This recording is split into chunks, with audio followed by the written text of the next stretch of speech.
Okay, next up, document C on page 105 of your Mini Q packet.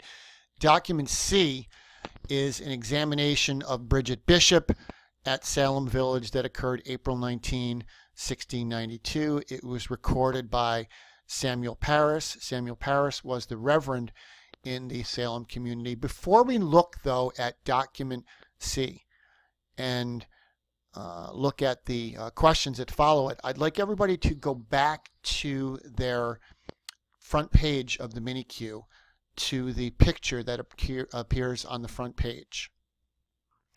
And once we're there, a couple of things we need to go over here to make sure that you each understand the drama of what would happen during these witch trials. I'd like you to take a look at this as I'm explaining some important things. And we're going to look at the key figures portrayed in the painting that appears on the front page. Here in the center, partially clad, is the accused.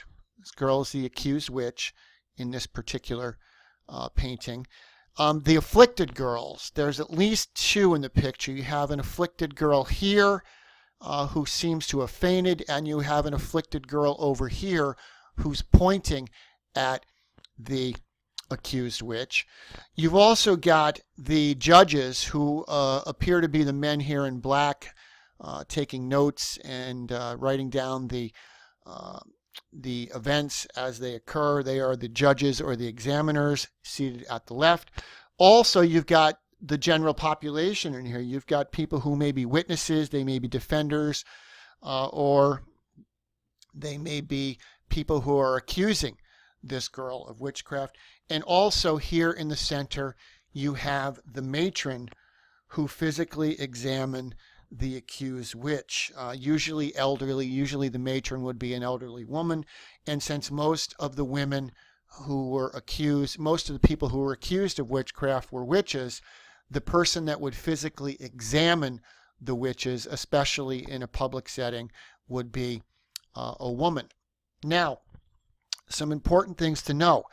It's really important, class, that you understand that the afflicted, okay, the girls experiencing the fits, one girl here and another girl here, these were not the ones that were accused of being witches. They are said to be under, or they were believed to be under the spell of the accused, who in this image is in the center of the picture. It was, in fact, the afflicted girls here and here of Salem Village who claimed that the witches, people like Bridget Bishop, were attacking them or causing them to act the way that they were acting. So you've got the accused here in the middle, and you've got the afflicted. You've got the girl here who fainted, and you've got the girl over here who's pointing. These were people said to be under the spell of the accused witch. And since document C is related to the examination of Bridget Bishop, some important information on her. She was very well known in Salem, Massachusetts. She had 3 husbands, the second of which in 1680 she was accused of bewitching and actually accused of causing his death. Bridget was a tavern keeper who dressed a bit too loudly or flamboyantly for some townspeople. She wore large hats. She wore red and black dresses, and she was known to play the occasional game of shuffleboard. All things in 1692 that were not typically expected or approved of if you were a woman in proper Puritan society. In 1692, Bridget Bishop was 52 and economically a bit down and out in Salem. Regarding Samuel Parris, the recorder of this transcript, nearly all of the accusers in 1692 came from families that supported Reverend Parris's ministry. Nearly all of the accused were from families that did not support Reverend Parris. I'll let you make your own determination about those facts, but again, let me repeat that. Nearly all of the accused, nearly all of the people accused of witchcraft were from families that did not support Reverend Parris. and nearly all of the accusers in 1692 came from families that supported his church and his ministry. And then after you've looked at the image here and you've put some notes down, I'll let you go back to document C. Okay, now that we're back at document C, the examination of Bridget Bishop, and by examination, what we really mean is the written testimony of what occurred while she was being interviewed or examined. Okay, a note here, Samuel Parris was the minister, as we said, of Salem Village, and Parris's 9-year-old daughter, Betty, had earlier made charges of witchcraft against the family's slave woman, Tituba, who we've talked about earlier in this mini Q. In the transcript above, who is being accused of witchcraft? Again, let's look at the transcript. As soon as she came near, all the afflicted girls fell into fits. The examiner, speaking to afflicted girls, hath this woman hurt you? In other words, has this woman hurt you? Bridget Bishop says, I never saw these persons before.